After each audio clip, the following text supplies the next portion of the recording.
नमस्कार बच्चों, जय श्री कृष्णा। स्वागत है आपका 7th साइंस क्लास में। तो बच्चों, आज हम 12 लेसन पढ़ने जा रहे हैं, पादपों में जनन। बच्चों, सबसे पहले तो हम बात करते हैं कि जनन क्या है। जनन किसे कहते हैं? जनन का मतलब ये है बच्चों कि जब कोई भी जीव, हम इसके अंदर इस लेसन के अंदर बच्चों हम पौधों और जीव जंतुओं दोनों में ही जनन की प्रक्रियाओं को समझने वाले हैं। और जनन किसे कहते हैं यदि हम बात करें तो बच्चों, यदि हम पौधों की बात करें या जीव जंतुओं की बात करें तो अ, अपनी हम कह सकते हैं कि किसी भी जीव के द्वारा अपनी किस्म को बनाए रखने के लिए, अपनी प्रजाति को बनाए रखने के लिए, अपनी संतति को बनाए रखने के लिए बनाए रखने के लिए अपनी जैसी संतति उत्पन्न करने की जो प्रक्रिया है उसे हम क्या कहते हैं? जनन कहते हैं। समझ में आया? कोई भी जीव, कोई भी पौधा, कोई भी पादप अपनी संतति को बनाए रखने के लिए, अपनी प्रजाति को बनाए रखने के लिए, निरंतरता देने के लिए उनके द्वारा अपनी जैसी संतति उत्पन्न करने की जो प्रक्रिया है, उस प्रोसेस को, उस प्रक्रिया को हम क्या कहते हैं? जनन कहते हैं। अब देखो बच्चों, जनन की आवश्यकता क्यों होती है? तो जनन की आवश्यकता भी क्यों होती है? अपनी जैसी अपने हम कह सकते हैं कि अपनी वंश को बनाए रखने के लिए, अपनी प्रजाति को बनाए रखने के लिए जनन की आवश्यकता होती है ना? वंश और प्रजाति की निरंतरता को बनाए रखने के लिए ही जनन की आवश्यकता होती है। अब देखो बच्चों, सबसे पहले हम पौधों की यदि हम बात करें तो पौधे के जो कायिक भाग है, पौधे के जो कायिक भाग होते हैं, पौधे के विभिन्न भागों के नाम बताइए। यदि मैं आपसे पूछूं कि पौधे के विभिन्न भागों के नाम बताइए तो आप आसानी से बता देंगे कि पौधे के विभिन्न भागों के नाम है, जैसे जड़ है, तना है, पत्ती है, पुष्प है ना? ये सभी क्या है? पौधे के विभिन्न भागों के नाम है। इन्हीं को हम पौधे के क्या कहते हैं? कायिक भाग कहते हैं, कायिक अंग कहते हैं, है ना? लेकिन यदि मैं बात करूं कि पौधे का जनन अंग कौन सा है, पौधे के किस भाग के द्वारा जनन की प्रक्रिया संपन्न होती है, तो वो है पुष्प। कौन सा है? पुष्प। और पुष्प जो होते हैं, कई पुष्प ऐसे होते हैं जिनके अंदर नर और मादा दोनों जनांग पाए जाते हैं। कुछ पुष्प ऐसे होते हैं जिनके अंदर सिर्फ नर जनांग होता है। कुछ पौधे ऐसे होते हैं जिनके पुष्पों के अंदर सिर्फ मादा जनांग होते हैं। और कुछ पौधों के पुष्पों में नर और मादा दोनों जनांग होते हैं। और कुछ पुष्पों के अंदर नर और मादा दोनों जनांग नहीं भी होते, है ना? तो हम कह सकते हैं कि पुष्प जो है वो पौधे का जनन अंग है ना? अब देखिए, जनन की यदि हम विधियों की बात करें तो जनन जो है वैसे दो प्रकार का होता है। एक होता है अलैंगिक जनन, एक होता है लैंगिक जनन।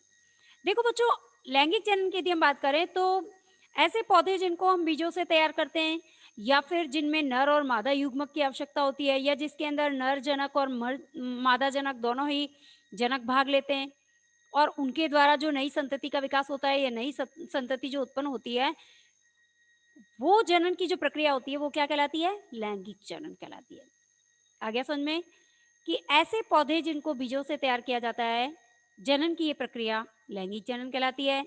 प्लस ऐसे पौधे जिनके अंदर नर और मादा दोनों जनक ही जनन की प्रक्रिया में भाग लेते हैं, इस प्रकार की जनन की प्रक्रिया को भी हम लैंगिक जनन कहते हैं। आया समझ में?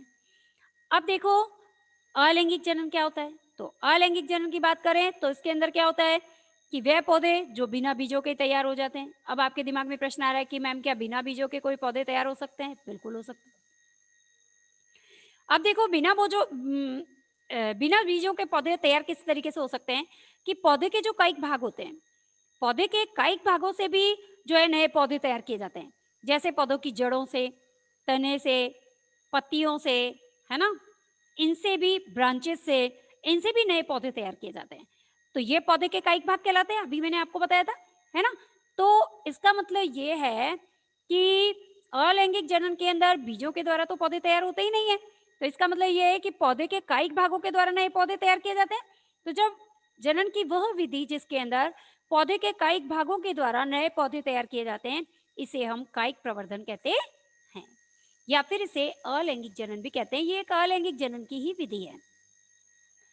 अब और क्या है? और अलैंगिक जनन के अंदर क्या होता है कि अलैंगिक जनन के अंदर, जैसे हमने लैंगिक जनन में अभी देखा था कि इसके अंदर नर जनक और मादा जनक दोनों की आवश्यकता होती है, या फिर नर युग्मक और मादा युग्मक दोनों मिलकर के जो है युग्मनज बनाते हैं, और उसके द्वारा जो नया पौधा तैयार होता है वो लैंगिक जनन की विधि कहलाती है। लेकिन इसके अंदर एक ही जनक से नए पौधे तैयार किए जा सकते हैं। कौन सी विधि में? अलैंगिक जनन में, है ना? तो हम ये भी परिभाषा बना सकते हैं कि जब एक ही जनक से नए पादप तैयार किए जाने की जो विधि है, उसे हम क्या कहते हैं? अलैंगिक जनन कहते हैं। या ऐसी विधि जिसके अंदर बिना बीजों से नए पौधे तैयार किए जाते हैं, उसको भी अलैंगिक जनन कहते हैं। या जब पौधे के विभिन्न कईक भाग है, जैसे जड़ है, तना है, पत्ती है, इसके द्वारा नए पादप तैयार करने की विधियों को भी हम अलैंगिक जनन कहते हैं। आया समझ में? लैंगिक जनन और अलैंगिक जनन में आपको फ़र्क महसूस हुआ? अब चलते हैं कि कायिक प्रवर्धन जो है मैम आपने जैसे आपके दिमाग में प्रश्न आ रहा है कि मैम आपने कहा कि पौधों के कायिक भागों से नए पौधे तैयार होते हैं, लेकिन होते कैसे हैं? है ना? जैसे हम तने की बात करें। फॉर एग्जाम्पल तने के द्वारा क्या नए पौधे तैयार होते हैं? बिल्कुल होते हैं। जैसे कि मार्च के महीने के अंदर हमारे स्कूल के जो गार्डनर भैया है, वो क्या करते हैं कि गुलाब के पौधे की जो टहनियाँ होती है, जिसमें से पर्व संधि वाला भाग, जहाँ से पर्व संधि निकलती है ना? पर्व संधि जहाँ से निकलती है, उस भाग से ब्रांचेस को काट लिया जाता है और वहाँ से ब्रांचेस को काट करके और उन टहनियों को वहीं पर अलग-अलग प्लेस पर कुछ-कुछ डिस्टेंस पर जो है मिट्टी में दबा दिया जाता है। तो जब इनको मिट्टी में दबा दिया जाता है, तो कुछ दिनों के बाद इनके अंदर जो है वो अंकुरन शुरू हो जाता है और नई ब्रांचेस निकलने लग जाती है, लीव्स निकलने लग जाती है ना? तो इसका मतलब ये है कि तने से हम नए पौधे तैयार कर सकते हैं, है ना? तो इसी तरीके से बहुत से पौधे हम तैयार कर सकते हैं, जैसे चंपा है, मोगरा है, चमेली है ना? ये सभी पौधे गुलाब है, ये सभी पौधे जो है किससे तैयार होते हैं? मनी प्लांट है ना? ये सब टहनियों से और तने से ही तैयार होते हैं ना? अब आपके दिमाग में ये प्रश्न आ रहा है कि क्या मैम हम जो है पर्व संधि से किस प्रकार से और पौधे तैयार कर सकते हैं? जैसे आपने आलू देखा है या फिर अरबी देखी है या फिर अदरक देखी है या हल्दी देखी है, हमारे घर के अंदर जब ये पड़ी होती है बहुत दिनों से बास्केट में जब रखी होती है, तो हम देखते हैं कि इसके अंदर कुछ जो है अंकुरन सा निकल जाता है ना? कुछ अंकुरन निकल जाता है, कुछ पर्व संधियाँ निकलती है इसके अंदर या फिर कुछ आँख निकल जाती है या फिर इनको हम कहते हैं कि कायिक कलिकाएँ निकल जाती है। आया अब समझ में? ये जो कायिक कलिकाएँ होती है व्हाइट-व्हाइट, अब हम क्या करते हैं कि इस आलू को 4 टुकड़ों में बाँट लेते हैं और 4 टुकड़े में बाँटकर हम मिट्टी में गमले में दबा देते हैं। और कुछ दिनों के बाद हम देखते हैं तो इसके अंदर नया पौधा जो है वो लग जाता है और उसमें जो है आलू बनने लग जाते हैं। जो हमने टुकड़े लगाए थे अब वो पूर्ण संपूर्ण आलू में जो है परिवर्तित हो जाते हैं, है ना? तो इस प्रकार से हम जो है विभिन्न पौधों को जो है यहाँ पर बिना बीजों से ही हम पौधे लगा रहे हैं ना? अब समझ में आया कि अलैंगिक जनन में किस प्रकार से बिना बीजों के जो है नए पौधे तैयार किए जाते हैं, पौधे के कायिक भागों से जो है नए पौधे तैयार किए जाते हैं, है ना? अब इसके बाद इसी प्रकार से हम हल्दी में भी लगा सकते हैं, हल्दी के अंदर भी जो है वो कायिक कलिकाएँ निकल जाती है, अरबी में भी निकल जाती है और अदरक में भी इसी प्रकार से निकलती है ना? तो जब भी इनमें कायिक कलिकाएँ निकल जाती है, इनको मिट्टी में दबा दो और मिट्टी में दबाने के बाद इससे नए जो है वो पौधे तैयार हो जाते हैं और हमें जो है ये सभी चीज़ें जो है वो उपलब्ध होने लगती है, कुछ ही दिनों के बाद। ये तो था कि तने के द्वारा हम नए पौधे तैयार कर सकते हैं, लेकिन क्या पत्तियों से भी हम नए पौधे तैयार कर सकते हैं? क्या पत्तियों से भी अलैंगिक जनन की विधि से नए पादप तैयार होते हैं? बिल्कुल होते हैं। जैसे फॉर एग्जाम्पल पत्थर चट्टा की पत्ती यदि हम देखें बच्चों, तो आपकी बुक के अंदर इसका चित्र है कि एक जो लीव्स होती है बेटा, एक जो लीफ होती है, इस लीफ की किनार पर छोटी-छोटी कायिक कलिकाएँ निकल जाती है और ये कायिक कलिकाएँ जो होती है धीरे-धीरे नई लीव्स में परिवर्तित हो जाती है और इसमें से छोटी-छोटी रूट्स निकलने लग जाती है। अब क्या होता है कि जैसे ही ये पत्थर चट्टा की पत्तियां हवा से हिलती है या किसी कारणवश जब ये छोटी छोटी कलिकाएं नीचे गिर जाती है मिट्टी के अंदर और अनुकूल वातावरण मिलने पर ये वहीं पर अंकुरित होकर के नए पादप को जन्म देती है। इससे भी नया पौधा जो है वो तैयार होता है। तो ये भी एक अलैंगिक जनन की विधि है क्योंकि नई पत्तियों से ही नया पादप तैयार हो रहा है यहाँ पर भी, है ना? तो इस प्रकार से हम देख सकते हैं कि पौधे के कायिक भागों के द्वारा नए पादप तैयार करने की विधि को हम कायिक प्रवर्धन कहते हैं और कायिक प्रवर्धन के द्वारा हम जड़ से, तने से और पत्ती से नए पादप तैयार कर सकते हैं। अब देखो प्रश्न ये आता है हमारे यहाँ पर जो बुझो है ये जानना चाहता है कि कायिक प्रवर्धन क्यों किया जाता है, कायिक प्रवर्धन से क्या लाभ है? तो कायिक प्रवर्धन से हमें बहुत से लाभ है बच्चों कि एक तो कायिक प्रवर्धन के द्वारा जो पौधे हम लगाते हैं वो हमको कम समय के अंदर जो है अच्छे पादप तैयार हो जाते हैं। कम समय के अंदर हमको अच्छे पादप तैयार होते हैं। इसके अलावा कम समय के अंदर इसके अंदर जो है पुष्प आने लग जाते हैं, फल लग जाते हैं इन पौधों के अंदर, है ना? और इसके साथ-साथ यदि हम देखें तो कायिक प्रवर्धन के द्वारा जो उत्पन्न होने वाले जो पौधे हैं, वो अपने जनक पौधों से उनकी प्रतिलिपि होते हैं। यानी कि उनके अंदर अपने जनक पादप के सारे जो है आनुवंशिक गुण जो है एज इट इज रहते हैं। आया समझ में? तो इसीलिए कायिक प्रवर्धन हमारे लिए आवश्यक है ना? कायिक प्रवर्धन के द्वारा तो बहुत अच्छा है। एक तो पौधों की वृद्धि विकास जल्दी हो जाता है ना? फूल जल्दी लग जाते हैं। हमें गुलाब लगाएँगे, हम टहनियों से गुलाब लगाएँगे, कायिक प्रवर्धन के द्वारा जल्दी से पुष्प आ जाएँगे, है ना? जल्दी से हम उसका यूज़ कर सकते हैं और यही हम बीजों के द्वारा लगाएँगे तो बहुत लंबा समय लगेगा, है ना?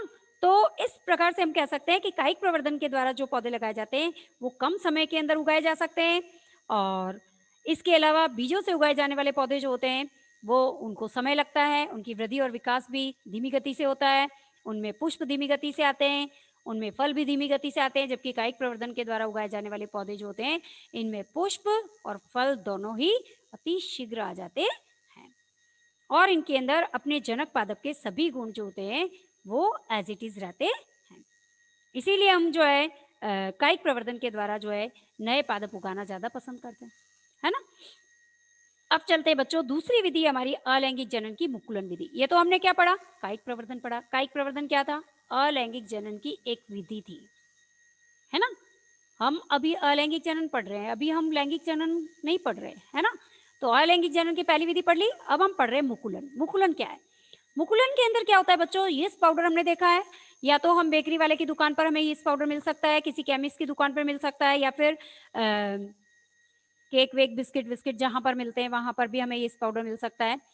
और यीस्ट पाउडर जो होता है, हम एक चुटकी यीस्ट पाउडर लेंगे और यीस्ट पाउडर को हम क्या करेंगे, इसके अंदर थोड़ा-सा जल डालेंगे और एक चम्मच उसके अंदर टीस्पून जो है वो चीनी डाल कर के उसको कुछ घंटों के लिए बंद कमरे के अंदर गर्म स्थान पर रख देंगे।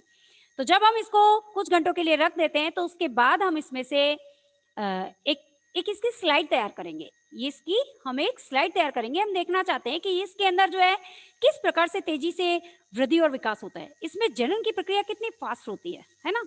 और किस प्रकार से जनन होता है, किस प्रकार से इसमें मुकुल बनते हैं, क्या प्रोसेस है, ये सब हमें समझना है। इसीलिए हमने इसकी स्लाइड बनाना चाहा। इसीलिए हमने इस पाउडर के अंदर पानी डाला, फिर चीनी डाली, तो उसको गर्म स्थान पर 1-2 घंटे के लिए रख दिया। अब हम उसकी स्लाइड तैयार करने जा रहे हैं। समझ में आया? अब हम उसकी स्लाइड कैसे तैयार करेंगे? ध्यान दो कि हमने एक काँच की स्लाइड ली, 1 ड्रॉप उसके ऊपर हमने जो यीस्ट पाउडर का घोल बनाया, उसमें से 1 ड्रॉप लेकर इसके ऊपर डाला। उसके ऊपर हमने सैफरनिन का घोल डाला, चाहे तो सैफरनिन डाल सकते हैं, चाहे तो मिथाइल ब्लू डाल सकते हैं, चाहे तो आयोडीन डाल सकते हैं। आपके पास जो उपलब्ध है वो डाल सकते हैं। ये क्यों डालते हैं? हम कलरिंग के लिए डालते हैं ताकि हमें स्लाइड स्पष्ट रूप से दिखाई दे।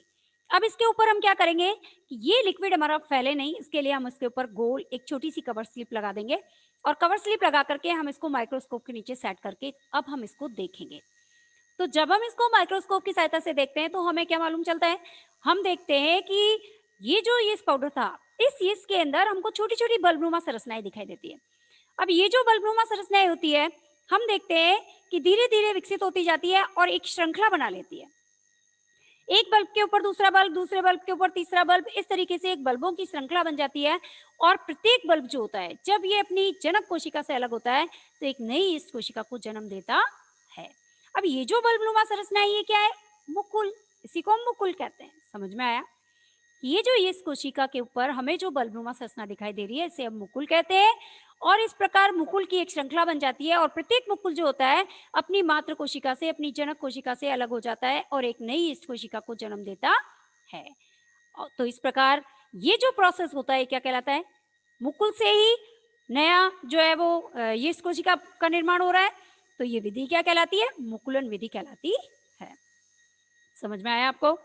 तो इस प्रकार बच्चों, आज हमने अलैंगिक जनन की 2 विधियों के बारे में अध्ययन किया। एक तो कायिक प्रवर्धन और दूसरा मुकुलन विधि। अब हम कल पढ़ेंगे आगे खंडन विधि के बारे में, कल हम अध्ययन करेंगे। तो आज हमारी क्लास यहीं कंप्लीट होगी। धन्यवाद बच्चों। जय श्री कृष्ण।